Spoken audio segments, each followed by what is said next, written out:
Hello friends, welcome back to my channel. हाजिर हूँ एक नई लव स्टोरी लेकर। तो चलिए वीडियो को स्टार्ट करते हैं। कहानी की शुरुआत में 3 हैंडसम भाइयों को दिखाया जाता है। तीनों भाई भागते हुए अपने बड़े से महल में आ जाते हैं और अंकल ली से पूछते हैं हमारे डैड को क्या हुआ है। अंकल ली बताते हैं इनकी कंडीशन अब तो ठीक है। तभी डैड को होश आ जाता है। सिनान, तुम न जल्दी से मेरी बेटी को ढूंढ कर लाओ। अगर मैं ऐसे ही मर गया तो मैं तुम्हारी मरी हुई माँ को क्या मुंह दिखाऊंगा। सिनान बोलता, डैड आप चिंता मत करो, मैं तुरंत ही अपनी छोटी बहन को ढूंढता हूँ। तभी तीनों भाइयों को जाता हुआ रूही और उसकी मॉम भी देख लेती है। रूही बोलती है, मॉम क्या ये तीनों भाई शी को ढूंढने जा रहे हैं? उसकी मॉम बोलती है, जब वो छोटी थी तभी कोई उसे किडनैप कर ले गया था, तो भला अब तक वो कहाँ जिंदा होगी। ये लोग उसे नहीं ढूंढ पाएंगे। तुम चिंता मत करो, शैन फैमिली की तुम ही एक लौती बेटी रहोगी। एक बार बस वो बुढ़ा लुढ़क जाए, उसके बाद शैन फैमिली का ना सब कुछ हमारा हो जाएगा।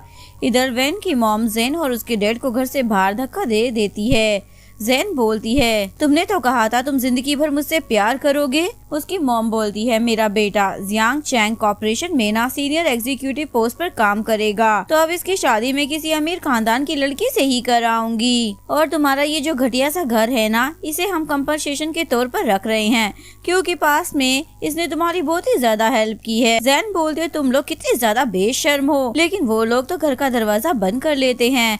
जैन तो चिल्लाती रह जाती है, ये मेरा घर है, भला मैं यहाँ से क्यों जाऊँ। अभी उसके डैड को खून की वॉमिटिंग आने लग जाती है।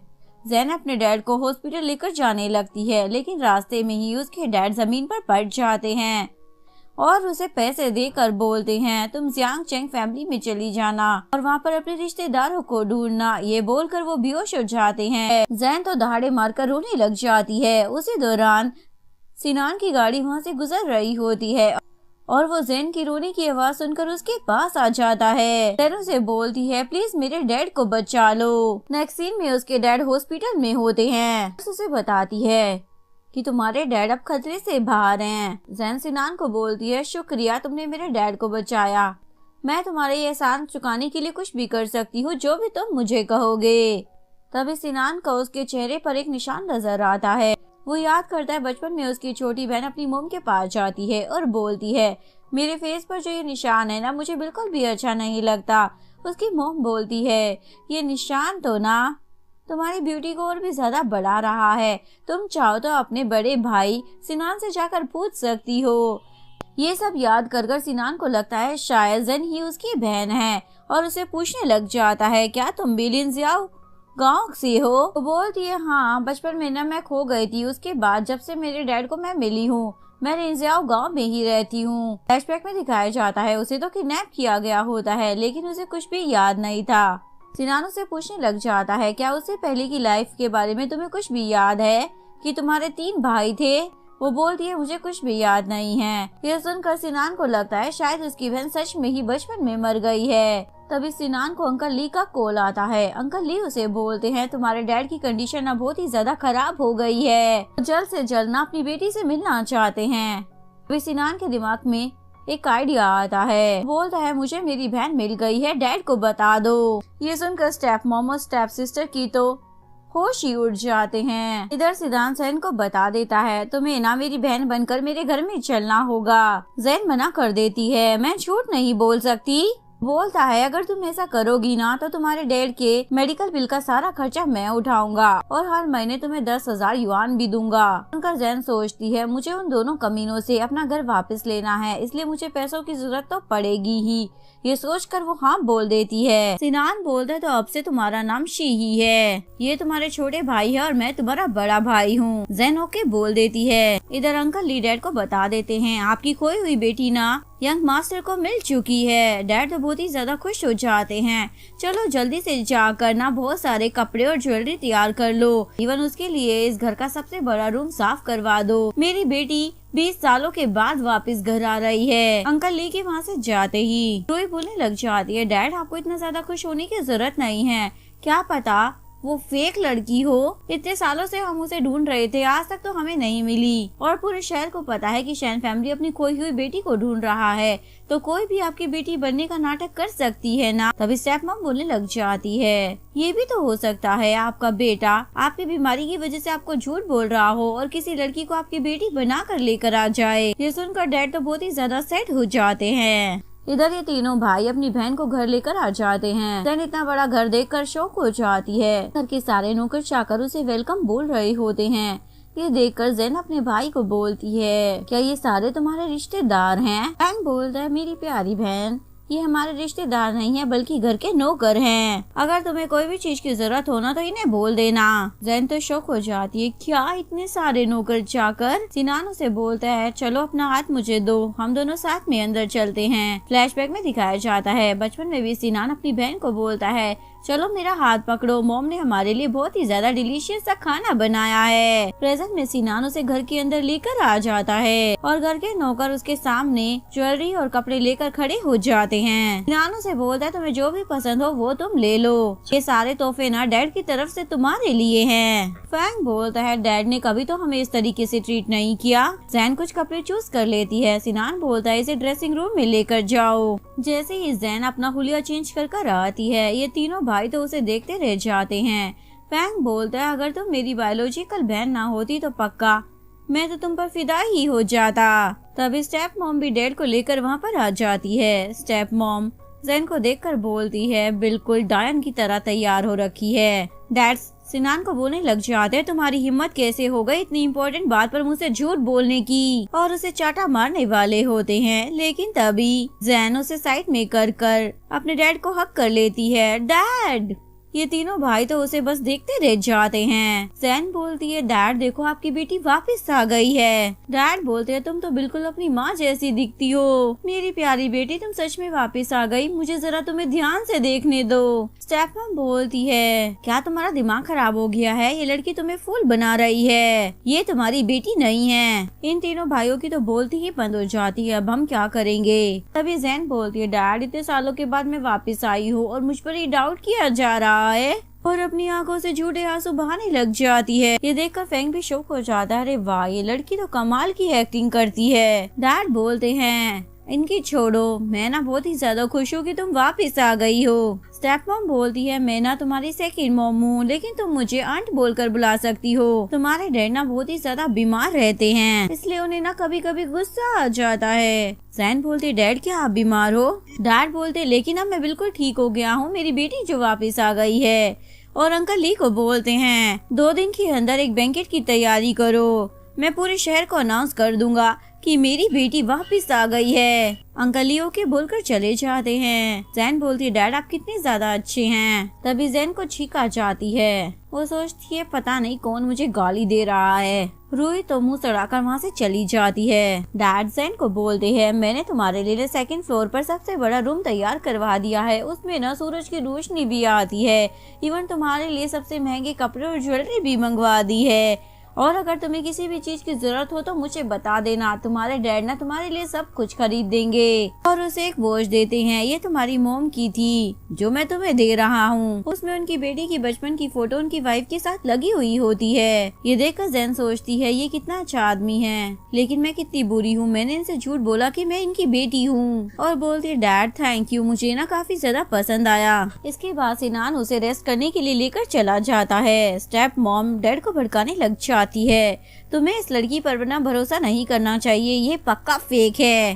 डैड बोलते, तुम मुझे मत बताओ कि क्या फेक है, मुझे अच्छे से पता है कि कौन फेक है कौन नहीं। मुझे ये लड़की पसंद है, ये बिल्कुल ना मेरी बीवी जैसी दिखती है। ये बोलकर डैड तो वहाँ से चले जाते हैं। तभी रूही वहाँ पर आ जाती है। मॉम देखो ये मुझे क्या मिला है। मॉम बोलती है, इस अंडरगारमेंट का तुम क्या करोगी? रूही बताती है, ये ना शी की मोम का है, इससे हम DNA टेस्ट करवाएंगे तो हमें पता चल जाएगा कि ये लड़की सच में उनकी बेटी है या नहीं। मॉम बोलती है, वाह क्या कमाल का काम किया है, अगर हम साबित कर दे कि वो उसकी बेटी नहीं है तो वो बुढ़ा तो मर जाएगा, और हो सकता है कि वो सिनान को भी घर से बाहर निकाल दे, हमारा तो रास्ता ही साफ हो जाएगा। इसके बाद हमें पार्टी का सीन दिखाया जाता है। रूही बोलती है, मॉम मैंने ना उस चुड़ैल के बारे में पता लगाया है, वो ना विलेज साइड से है, उसे उसके फियांसी ने घर से निकाल दिया था। मॉम बोलती है ये तो अच्छी बात है, जल्दी से रिपोर्ट भी मंगवा लो जिससे हम सच साबित कर पाएंगे। बोलती है मॉम रिपोर्ट भी जल्दी ही आ जाएगी। मॉम बोलती है अच्छा है। उसके बाद मैं देखती हूँ वो तीनों भाई कैसे अपने डैड को अपना झूठ एक्सप्लेन करेंगे। इधर डॉक्टर असिस्टेंट को रिपोर्ट देकर बताता है जैन ही शैन फैमिली की असली डॉटर है। ये सुनकर असिस्टेंट तो खुश हो जाता है। डॉक्टर बताता है जल्दी से शैन फैमिली को जाकर ये बात बता दो। इधर पार्टी में जैन अपने तीनों भाइयों के साथ शानदार एंट्री लेती है। सारे गेस्ट उन्हें तो देखते ही रह जाते हैं। शैन फैमिली की बेटी कितनी ज्यादा सुंदर है ना। स्टेपमॉम बोलती है बड़ी आई सुंदर है, इसे तो मैं अभी मजा चखाऊंगी। जैन स्वीट्स देखकर खाने के लिए जा रही होती है, तभी उसका पैर मुड़ जाता है, पर सिनान उसे पकड़ लेता है। जैन तो उसकी आंखों में खो जाती है, लेकिन वो उसे अपना हाथ पकड़ने के लिए देता है। जैन सोचती है इसके साथ ना अजीब सी फीलिंग आती है। तभी डैड जैन को बुला लेते हैं। जैन उन्हें एक तोहफा देती है। आपने मेरे लिए शानदार पार्टी रखी है ना, इसलिए मैंने भी आपके लिए ये तोहफा तैयार किया है। रूही को तो जलन हो रही होती है। डैड मैंने भी आपके लिए एक तोहफा तैयार किया है, उम्मीद है बहन को बहुत ही ज्यादा पसंद आएगा। ये सुनकर ये चारों भाई बहन तो सोच में पड़ जाते हैं, पता नहीं अब ये कौन सा बम फोड़ेगी। सिनान बोलता डैड आप इसका गिफ्ट ना पार्टी के बाद में देख लेना। स्टेपमॉम बोलती है पार्टी के बाद मजा नहीं आएगा, यहाँ पर सारे गेस्ट मौजूद है। डैड बोलते सही कहा, मेरी दोनों प्यारी बेटी ने मेरे लिए तोहफा तैयार किया है। बताओ रूही तुम मेरे लिए क्या लेकर आई हो। फैंक बोलता भाई ये क्या करने वाली है। हान बोलता है मुझे ना अजीब सी फीलिंग आ रही है। रूही बोलती है आज आप यहाँ पर सभी लोग शैन फैमिली की बेटी से मिलने के लिए इकट्ठा हुए हो ना, लेकिन उससे पहले मैं आपको इसके बैकग्राउंड के बारे में दिखाती हूँ। और वो स्क्रीन पर फोटो दिखाने लग जाती है, लेकिन स्क्रीन पर तो जैन की मॉम का फोटो आ जाता है। ये देखकर ये दोनों माँ बेटी तो शौक हो जाते हैं, ये क्या हुआ। तभी मॉम रूही को आइडिया देती है। रूही बोलती है डैड जैन की मॉम पहले एक डांसर थी, तो उसकी बेटी को भी तो डांस आता ही होगा ना, सब ना आज उसका डांस देखना चाहते हैं। फैंग बोलता है क्या आज ही तुझे डांस देखना है। वो बोलती है भाई आप बीच में क्यों बोल रहे हो, मैं बस उसका डांस ही तो देखना चाहती हूँ, और उसे डांस नहीं करना होगा तो खुद मना कर देगी ना। वो बोलता है तुम क्या चाहती हो। वो बोलती है मैं क्या चाहूंगी। तो गुस्से में उसे मारने वाला होता है, लेकिन हान उसे रोक लेता है। लेकिन डैड के कहने पर जैन डांस करने के लिए मान जाती है। तुम आज की पार्टी की स्टार हो, इतना तो कर ही सकती हो ना। तो वो भी ओके बोल देती है। सिनान उसे बोलता है वो ना तुम्हें सबके सामने शर्मिंदा करने के लिए ऐसा कह रही है, तुम उसकी बातों में मत आओ। लेकिन जैन बोलती है मैं ना सच में सीरियस हूँ, और डांस करने के लिए चली जाती है। मॉम बोलती है ये डांस करने के लिए क्यों जा रही है, इसे तो डांस आता नहीं होगा ना। वो बोलती है हाँ ये तो गांव की गवार है, इसे क्या ही आता होगा, ये बस ऐसे ही नाटक कर रही है। ये तीनों भाई भी डर जाते हैं, आज तो ये हमें मरवा कर रहेगी। लेकिन तभी जैन टपोरियों की तरह डांस करने लग जाती है। उसका डांस देखकर एक लड़की बोलने लग जाती है देखने से ये लड़की कहीं से भी रिच नहीं लगती है, जरा इसका डांस तो देखो।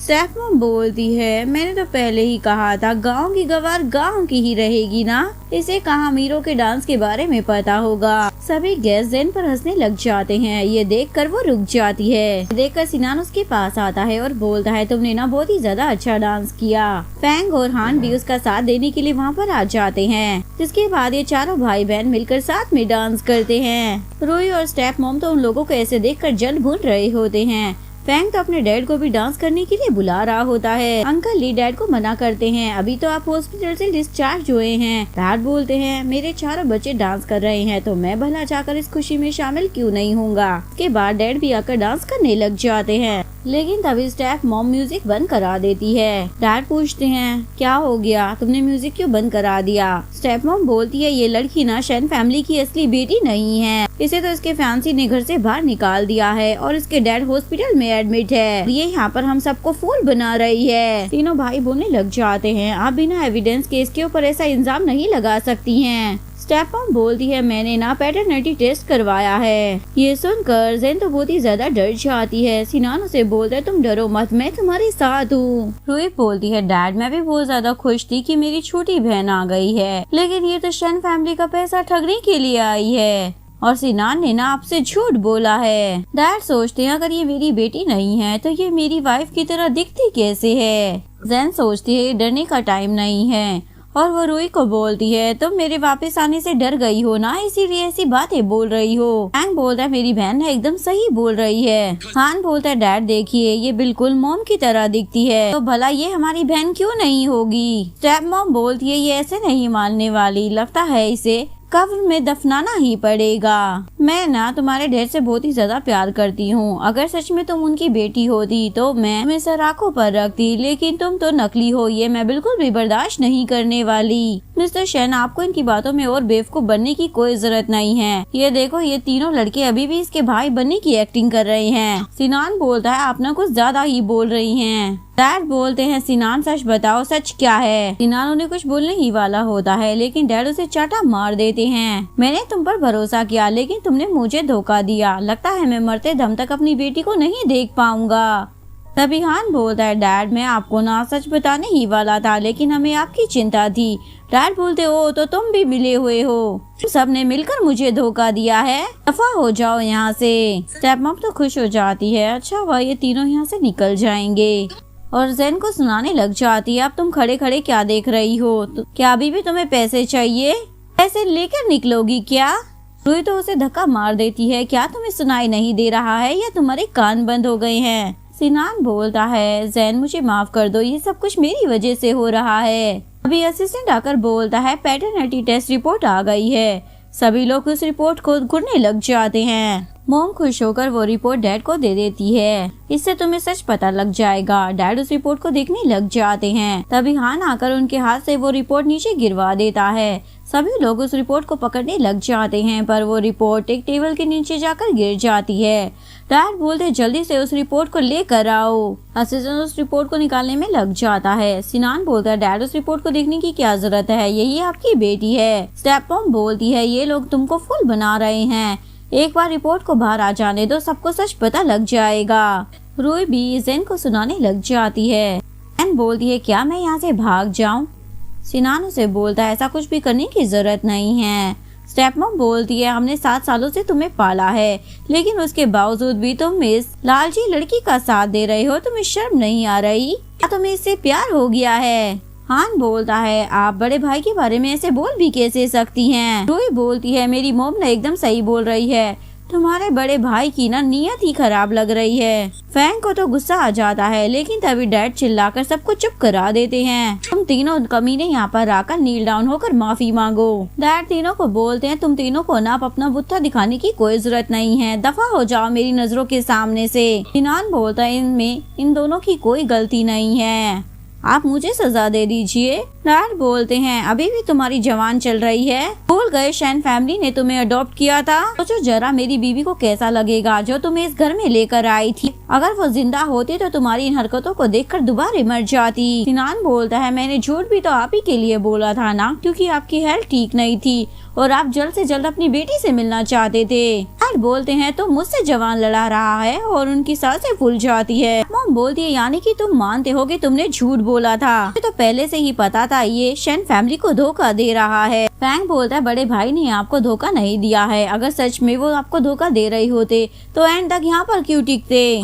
ये तो कुछ लोग हैं जो मौके का फायदा उठाकर आपको भड़काने की कोशिश कर रहे हैं। एक्चुअली में तो रियल कल्प्रिट कोई और ही है। स्टेप मॉम तो बहुत ही ज्यादा डर जाती है। तभी असिस्टेंट बोलता है मुझे रिपोर्ट मिल गई है, लेकिन फिर से वो रिपोर्ट नीचे गिर जाती है। स्टेप मॉम बोलती है तुम स्टूपिड हो क्या, खड़े खड़े देख क्या रहे हो, जल्दी से उस रिपोर्ट को फिर से निकालो। फैंग बोलता है डैड आप इस औरत पर ना भरोसा मत करो। स्टेप मॉम बोलती है देखो तुम्हारे तीनों बेटे मिलकर तुम्हें मेरे खिलाफ भड़का रहे हैं, वो तो तुम ही थे जो मुझसे शादी करना चाहते थे, वरना मैं तुमसे शादी क्यों करती। और रोने धोने की एक्टिंग करने लग जाती है। रूही बोलती है मॉम फैंग को न जाने दो, वो सिनान की बातों में आकर ऐसी बात बोल रहा है। स्टेप मॉम तो रोने धोने की नौटंकी करने लग जाती है। रूही बोलती है डैड शायद सिनान ना इस जंगली लड़की को पसंद करता है, इसीलिए तो वो उसे शैन फैमिली में लेकर आया है। सिनान बोलता है अपना गंदा मुंह बंद रखो। डैड तो गुस्से में उसे अपनी स्टिक से मारने वाले होते हैं, लेकिन ज़ेन बीच में आ जाती है। सिनान को याद आता है बचपन में भी ज़ेन ने उसे डैड से ऐसे ही बचाया था। ज़ेन बोलती है मिस्टर शेन सारी गलती मेरी है, मुझे अपने डैड का इलाज करवाने के लिए पैसों की जरूरत थी, इसीलिए मैंने हाँ बोला था आपकी फेक डॉटर बनने के लिए, लेकिन सिनान तो बस आपको ठीक करना चाहता था। इसमें उसकी कोई गलती नहीं है। मिस्टर शेन याद करते हैं, सिनान जब छोटा था तो उसे प्रोटेक्ट किया था। अगर आप इसे हिट करोगे ना तो उससे पहले आपको मुझे हिट करना होगा, क्योंकि अगर आप इसे मारोगे तो इसका मतलब आप मेरी परवरिश पर सवाल उठा रहे हो। प्रेजेंट में मिस्टर शेन बोलते, मुझे माफ कर दो, मैंने तुम्हें हिट किया। जैन बोलती है, पहले आप वादा करो कि आप इन तीनों भाइयों को माफ कर दोगे। मिस्टर शेन उसे वादा कर देते हैं। रूही बोलती है, देखो मॉम, इसने डैड को फिर से अपनी मीठी बातों में फंसा लिया। स्टेप मॉम बोलती है, अब इसका झूठ पकड़ा गया ना, इसलिए विक्टिम कार्ड खेल रही है। लगता है तुम शेन फैमिली से इतनी आसानी से नहीं जाओगी, मरकर ही मानोगी। फैंग बोलता है, ये काम तो आप करती है ना, अच्छा है, इंजाम दूसरों पर लगा रही हो। रूही बोलती है, डैड आप इस लड़की की साइड क्यों ले रहे हो, ये ना झूठ ही है। डैड बोलते हैं, हो सकता है ये मेरी रियल बेटी हो। लेकिन तभी असिस्टेंट फिर से पैटर्निटी टेस्ट रिपोर्ट निकाल कर लेकर आ जाता है। फैंग टांग अड़ा देता है और उसे नीचे गिरा देता है, जिस वजह से वो रिपोर्ट भी खराब हो जाती है। मिस्टर शेन उस पर चिल्लाते हैं, जाकर डॉक्टर से इस रिपोर्ट की कॉपी लेकर आओ। फैंग बोलता है, डैड रिपोर्ट देखने की क्या जरूरत है, जब आपको लगता है कि आपकी बेटी है तो आप मान लीजिए ना। शेन सोचती है, सबके सामने मेरा तमाशा बने उससे पहले मुझे मिस्टर शेन को घर ले जाना चाहिए, और बोलती है, चलो डैड घर चलकर रिपोर्ट का इंतजार करते हैं। मिस्टर शेन भी जाने ही वाले होते हैं, पर स्टेप मॉम बोलती है, अगर सच में तुम शी हो तो तुम्हारे पास जेड के पेंडेंट का आधा हिस्सा होगा जो मिस्टर शेन की फर्स्ट वाइफ ने अपनी बेटी को दिया था, और उसका आधा हिस्सा उनके पास था जो कि उन्होंने एक बॉक्स में रखा था और उस पर एक फिंगरप्रिंट लगा हुआ था। अगर तुम असली जी ही होगी ना तो तुम्हारा फिंगरप्रिंट काम करेगा। इधर जैन के अडॉप्टेड फादर को होश आ जाता है और वो टीवी पर न्यूज देख लेते हैं कि शेन फैमिली को डाउट है कि जैन उनकी रियल बेटी है या नहीं। अडॉप्टेड डैड याद करते हैं, जब उन्हें जैन बेहोशी की हालत में मिली थी तो उसके हाथ में जेड का पेंडेंट का आधा हिस्सा होता है। प्रेजेंट में मिस्टर शेन उस जेड के पेंडेंट के बॉक्स को मंगवाते हैं और जैन को उसे अपने फिंगरप्रिंट से खोलने के लिए बोलते हैं। जैन डरते हुए अपनी फिंगर उस पर लगाती है, लेकिन वो बॉक्स खुल जाता है, जो देखकर सबके होश उड़ जाते हैं। फैंग तो बहुत ही ज्यादा खुश हो जाता है, ये तो कमाल हो गया। मिस्टर शेन बोलते हैं, यानी कि तुम सच में मेरी बेटी हो। सिनान की आंखों में तो आंसू आ जाते हैं, यानी सच में ये जी ही है, इस बार मैं इसे खोने नहीं दूंगा। स्टेपमॉम बोलती है, ये जी नहीं है। फैंग बोलता है, पहले आपने कहा कि बॉक्स खोल कर दिखाओ, उसके बाद आप मान लोगी कि ये ही जी है, तो अब आपको क्या प्रॉब्लम है, आप चाहती क्या है। स्टेप मॉम बॉक्स छीनकर खोल देती है और सभी को दिखाती है, ये बॉक्स तो पहले से ही टूटा हुआ है, जरूर इस लड़की ने ही इसे खोलने के चक्कर में तोड़ दिया होगा। फैंग भी चेक करता है और बॉक्स खुल जाता है। सिनान पूछता है, आंटी आप चाहती क्या हैं? स्टेप मॉम बोलती है, अगर इसके पास जेड पेंडेंट का आधा हिस्सा होगा तो मैं मान जाऊंगी कि ये सच में जी ही है।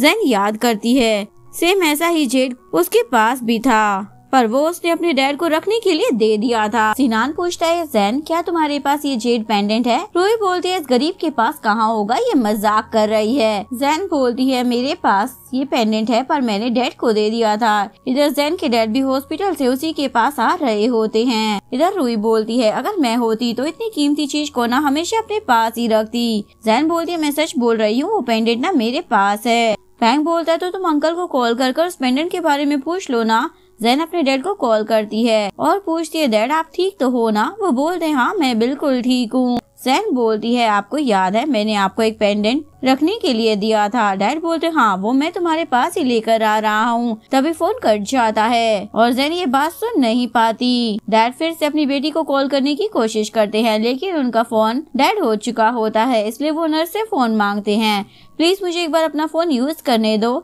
नर्स बोलती है, हमें यहाँ पर फोन अलाउड नहीं है। डैड बोलते, ठीक है तो मुझे वहाँ पर लेकर चलो। इधर फैंग जैन से पूछता है, क्या हुआ? जैन बोलती है, फोन कट गया, जिसके बाद सिनान उन्हें हॉस्पिटल में लेने के लिए जा रहा होता है।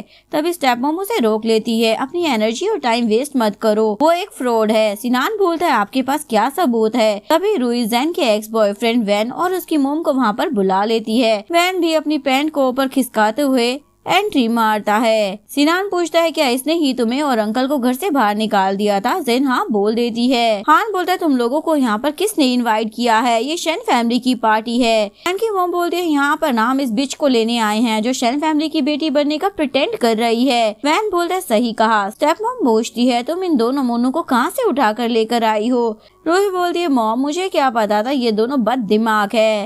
वैन की मॉम बोलती है अभी तक तुमने हमारे पैसे नहीं चुकाए और अब तुम शेन फैमिली को ठगने के लिए आ गई हो और उसे मारने वाली होती है, पर सिनान उनका हाथ पकड़ लेता है। दोबारा ना इसे हाथ लगाने के बारे में सोचना भी मत वरना मैं तुम्हारा हाथ तोड़ दूंगा। जेन तो सिनान को देखती रह जाती है। वैन बोल रहा तू है कौन? तूने सुना नहीं क्या? हम यहाँ पर second young lady miss Ruhi के बुलाने पर आए हैं इस लड़की का पर्दाफाश करने के लिए। तभी एक बंदा बताता है ये शेन फैमिली का ना यंग मास्टर है। ये सुनकर इन दोनों माँ बेटे के तो हाव भाव ही बदल जाते हैं। हमें माफ कर दीजिए, हमसे गलती हो गई। फैंग बोलता है ये ना शेन फैमिली की बेटी है इसलिए इसके ऊपर उंगली करने की सोचना भी मत। वैन बोलता है मॉम क्या ये सच में शेन फैमिली की बेटी है? मॉम बोलती है ये नहीं हो सकता, इसका वो बाप तो हॉस्पिटल में पड़ा हुआ है और सबको बोलती है जरूर आप लोगों से ना गलती हो गई है। सिनान बोलता है तुम लोग हमें बताओगे कि हमारी गलती क्या है? वैन बोलता मॉम ये तीनों तो हमें ऐसे घूर रहे हैं जैसे गलती तो हमसे हो गई है। मॉम बोलती लगता है इस लड़की ने इन दोनों भाइयों को अपनी ट्रिक में फंसा लिया है तो क्यों ना हम लोग इसका फायदा उठाए। वैन बोलता है जैन तुम तो मुझसे शादी करना चाहती थी ना? लो मैं आ गया, मैं तुम्हें छोड़कर कहीं नहीं जाऊंगा। जैन बोलती है पहले तो तुमने मेरा सब कुछ मुझसे छीन लिया और अब जब तुम्हें पता चला है कि मैं शेन फैमिली से बिलोंग करती हूँ तो मेरा फायदा उठाने के लिए आ गए। तभी एक बंदा आकर बताता है मिस जैन आपके डैड ना आपसे मिलने के लिए आए हैं। जैन बोलती उन्हें तो हॉस्पिटल में होना चाहिए था ना। रूही बोलती है जरूर तुम्हारे डैड भी तुम्हारी तरह शेन फैमिली का फायदा उठाने के लिए आए होंगे। जैन बोलती है मेरे डैड ना ऐसे बिल्कुल भी नहीं हैं। वैन की मॉम से बोलती है मुझे लगता है तुम्हें ना रूही की साइड लेनी चाहिए, है हमारे लिए ना काफी ज्यादा फायदेमंद हो सकता है। उसके बाद वैन बोलता है जैन ना शेन फैमिली की बेटी नहीं है बल्कि इसकी तो मॉम ही नहीं है। पता नहीं इसका डैड इसे कहाँ से उठाकर लेकर आया है, ये तो नाजायज लगती है। सुनकर जैन तो बहुत ही ज्यादा सैड हो जाती है। हाँ मेरी मॉम नहीं है लेकिन तुम लोग मेरे डैड के बारे में ऐसे बात नहीं कर सकते। तभी जैन के डैड वहाँ पर आ जाते हैं। जैन पूछती डैड आप यहाँ पर क्या कर रहे हो? डैड बोलते हैं मेरे फोन की ना बैटरी डेड हो गई थी, मुझे माफ करना। और वो उसे जेड के पेंडेंट की पोटली पकड़ा देते हैं जिसके बाद मिस्टर शेन उस पेंडेंट को जुड़वाते हैं पर दोनों टुकड़े अलग अलग हो जाते हैं। सभी लोग शौक हो जाते हैं। वैन की मॉम बोलती है असली वाला तो हमने बेच दिया था ना। वैन बोलता है मॉम चुप रहो वरना हम लोग मारे जाएंगे। स्टेप मॉम बोलती है अब तो साबित हो गया है ना इस लड़की की पूरी फैमिली झूठी है। सिनान उन्हें चुप करा देता है। रूही बोलती है तुम अभी भी इस लड़की को प्रोटेक्ट कर रहे हो क्या? सच में तुम्हें इससे प्यार हो गया है? ये सब देखकर मिस्टर शेन तो रोने लग जाते हैं। पता नहीं मेरी बेटी कहाँ होगी और किस हाल में होगी। वैन और उसकी मॉम जेना और उसके डैड को पकड़कर वहाँ से ले जाते हैं। सिनान भी उनके पीछे जाने लगता है। स्टेप मॉम मिस्टर शेन को भड़का देती है जिसके बाद मिस्टर शेन बोलते हैं अगर तुम उसके पीछे गए ना तो दोबारा इस घर के दरवाजे तुम्हारे लिए हमेशा के लिए बंद हो जाएंगे, इसलिए सोच समझ कर जाना। तभी असिस्टेंट रिपोर्ट लेकर वहाँ पर पहुँच जाता है और मिस्टर शेन को दे रहा होता है। मिस्टर शेन सिनान को बोलते हैं अब अपनी आंखों से इस रिपोर्ट को देख लो। स्टेप मॉम उसे बोलती है इतने सारे सबूत देने के बावजूद भी तुम्हें विश्वास नहीं हो रहा है, या तुम्हें तब यकीन आएगा जब तुम्हारे डैड मर जाएंगे। चलो जल्दी से अपनी डैड के सामने अपनी गलती मान लो, वो तुम्हें माफ कर देंगे। रूही बोलती मॉम इसे रिपोर्ट देखने दो ना वरना सभी लोग हम ही लोगों को ब्लेम करेंगे। सिनान रिपोर्ट देखकर शॉक हो जाता है और असिस्टेंट से पूछता है क्या तुम श्योर हो कि ये रिपोर्ट एकदम ठीक है? असिस्टेंट बोलता है मैं खुद डॉक्टर से लेकर आया हूँ, आपको क्यों डाउट हो रहा है? स्टेप मॉम बोलती है क्या अब इसे डॉक्टर की रिपोर्ट पर भी यकीन नहीं हो रहा है? सिनान बोलता है इस रिपोर्ट के मुताबिक जैन ही आपकी बेटी है डैड। ये सुनकर सभी लोगों के होश उड़ जाते हैं। स्टेप मॉम बोलती है मिस्टर शेन देखो ये अभी भी झूठ बोल रहा है, तुम इसे बोल क्यों नहीं रहे हो कुछ? हान और फैंग बोलते हैं भाई ना एकदम सही बोल रहा है। डैड बोलते हैं तुम तीनों को शर्म नहीं आती, अभी भी झूठ बोल रहे हो, और उन तीनों को अपनी स्टिक से मारने वाले होते हैं। लेकिन तभी फैंग उनके सामने रिपोर्ट कर देता है। डैड तो उस रिपोर्ट को देखकर खुश हो जाते हैं, क्या सच में जैन मेरी बेटी है? लेकिन स्टेप मॉम तो हैरान हो जाती है, जरूर किसी ने रिपोर्ट ना बदल दी है। डैड बोलते हैं तुम कितनी देर से मेरा पागल बना रही हो और मैं भी तुम्हारी बातों में फंस गया। स्टेप मॉम बोलती है अगर ये तुम्हारी बेटी है तो वो जेड पेंडेंट मैच क्यों नहीं हो रहा था। हान बोलता है क्योंकि वैन और उसकी मॉम ने वो पेंडेंट ना चेंज कर दिया था। ये सुनकर डैड सिनान को ऑर्डर देते हैं जाकर जैन को ना वापस लेकर आओ और रोने लग जाते हैं। सब ना मेरी ही गलती है, मैं ही अंधा हो गया था जो इस औरत की बातों में आ गया। उसके बाद अपने गार्ड्स को ऑर्डर देते हैं इस औरत को ना मेरे सामने से लेकर जाओ। स्टेप मॉम तो गिड़गिड़ाने लग जाती है प्लीज मुझे माफ कर दो। रूही बोलते डैड मॉम को ना इस जंगली लड़की की इरादों के बारे में नहीं पता था इसलिए इन्हें छोड़ दीजिए। डैड बोलते क्या कहा जंगली बिल्ली, तुम भी अपनी माँ की तरह हो। गार्ड्स उन दोनों को वहाँ से पकड़कर ले जाते हैं। इधर सिनान जाते हुए जैन के बारे में ही सोच रहा होता है इस बार ना मैं तुम्हें खुद से दूर नहीं होने दूंगा।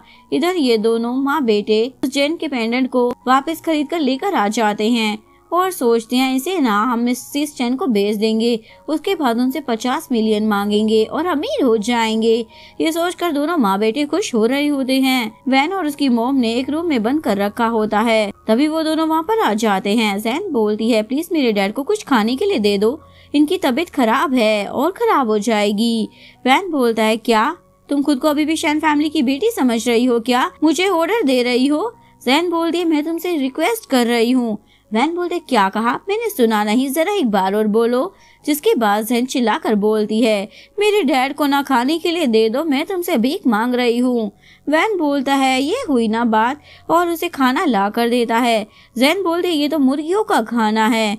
वो बोलता तुम्हारे डैड ना यही खाने के लायक है और हमने तुम्हें फू को भेज दिया है। ये बोलकर वो उसे खींच कर ले जाने लगता है तभी वैन के हाथ से जेड पेंडेंट गिर जाता है। जैन पूछती है ये तुम्हारे पास क्या कर रहा है। उसकी मॉम बोलती है ये ना असली वाला जेड का पेंडेंट है जो हमने चेंज कर दिया था, हमने ना तुम्हें इसके एक्सचेंज में मिस्टर फू को बेच दिया है, ये तुम्हें वहाँ पर लेकर जा रहे हैं। उसके बाद वो उसे खींचकर बाहर लेकर आ जाते हैं और गाड़ी में बिठाते हैं। सिनान भी उसकी घर की तरफ आ रहा होता है लेकिन वो उसे देख नहीं पाता। इसके बाद जैसे ही वो उनके घर पहुँचता है तो दरवाजा खटखटाने लग जाता है लेकिन कोई भी दरवाजा नहीं खोलता क्योंकि अंदर जैन के डैड बेहोश पड़े होते हैं। तभी एक पड़ोसी आ जाता है और बोलता है तुम दरवाजा क्यों खटखटा रही हो, इस घर में तो कई दिनों से कोई नहीं रह रहा है। जिसके बाद वो वहाँ से निकल जाता है और अपने असिस्टेंट को बोलता है मिस्टर लिन की लोकेशन न ट्रैक करो। असिस्टेंट बताता है उनकी लोकेशन तो वहीं पर आ रही है जहाँ पर आप हो।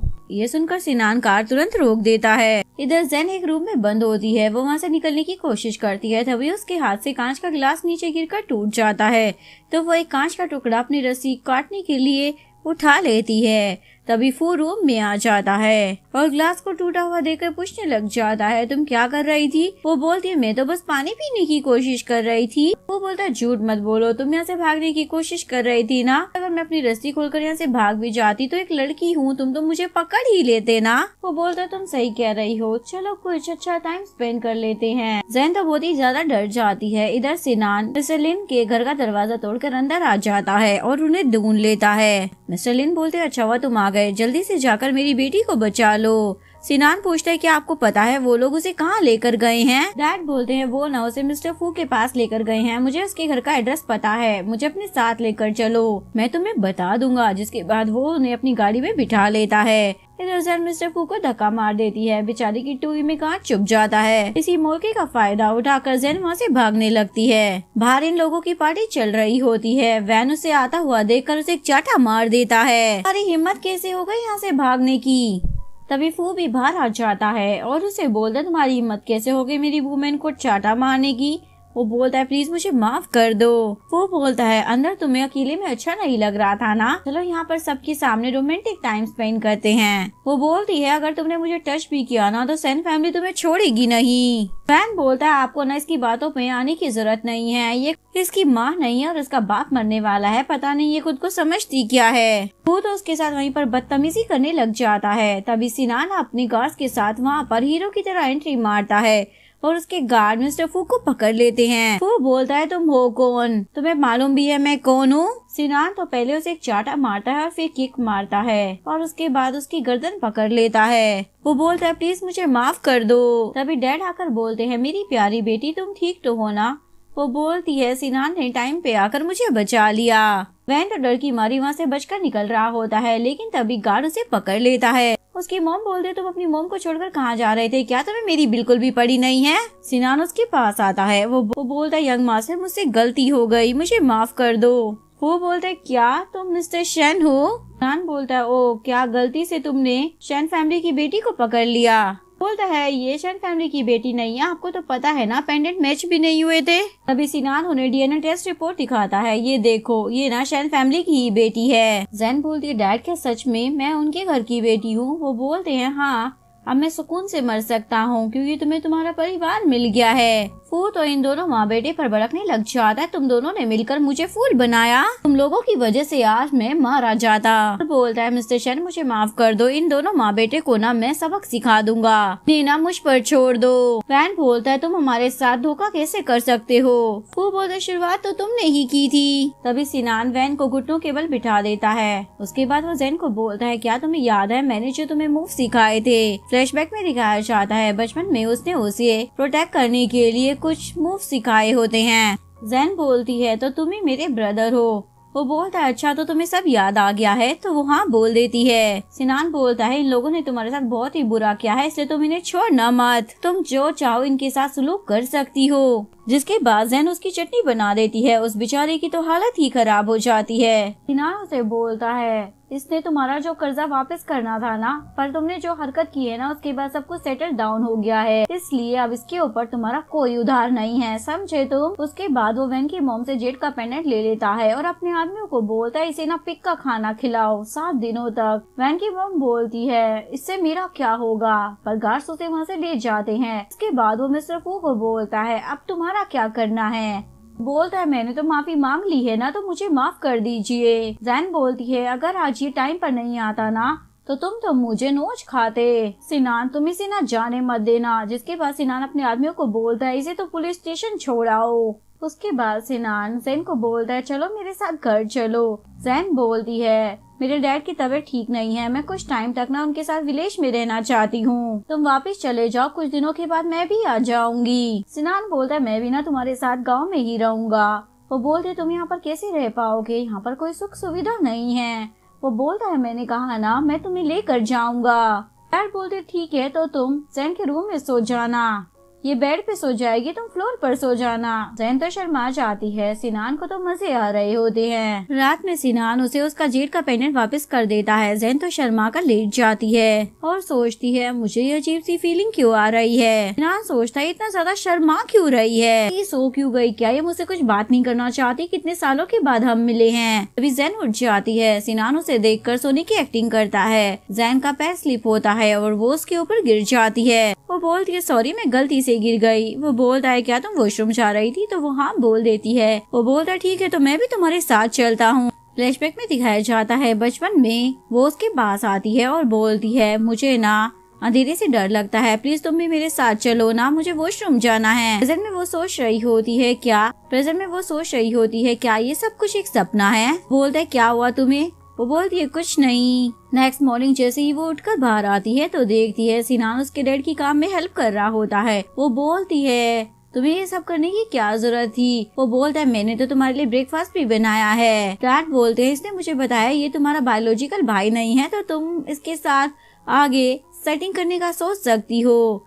वो बोलती है डैड आप ये क्या बोल रहे हो। डैड तो हंसने लग जाते हैं और सिनान भी बत्ती सी दिखा रहा होता है। नेक्स्ट सीन में जैन अपने डैड को बाय बोलकर सिनान के साथ घर वापस आ जाती है। मिस्टर शेन तो उसे देखकर बहुत ज्यादा खुश हो जाते हैं। मुझे माफ कर दो, मैंने तुम्हें पहचानने में गलती कर दी। वो बोलती है डैड आप ऐसे मत बोलिए। डैड बोलते हैं मैंने ना तुम्हारी पसंद का सारा खाना बनवाया है, जो भी तुम्हें बचपन में पसंद था, तुम्हें जो भी डिश पसंद आए ना मुझे बताना। तभी हान बोलता है डैड आप कुछ भूल रहे हो। डैड बोलते हैं अरे हाँ मैं तो अपनी बेटी को देखकर सब कुछ भूल जाता हूँ। मैंने अपनी प्यारी बेटी के लिए एक तोहफा तैयार किया है। तभी उसके अडॉप्टेड फादर को वहाँ पर लेकर आया जाता है। फ्रैंक बताता है अब से ये भी ना यहीं पर हमारे साथ रहेंगे। इन्होंने इतने सालों तक तुम्हारा ध्यान रखा है, इसलिए अब हमारी जिम्मेदारी है कि हम इनका ध्यान रखें। सभी लोग बहुत ज्यादा खुश हो जाते हैं। जैन सिनान का हाथ पकड़ लेती है और यहीं पर इस कहानी का डी एंड हो जाता है। अगर आपको वीडियो अच्छी लगी हो तो प्लीज वीडियो को लाइक करें, चैनल को सब्सक्राइब करें, न्यू अपडेट्स के लिए बेल आइकन का बटन प्रेस करें। मिलते हैं नेक्स्ट वीडियो के साथ, तब तक के लिए सारांगी बाय बाय।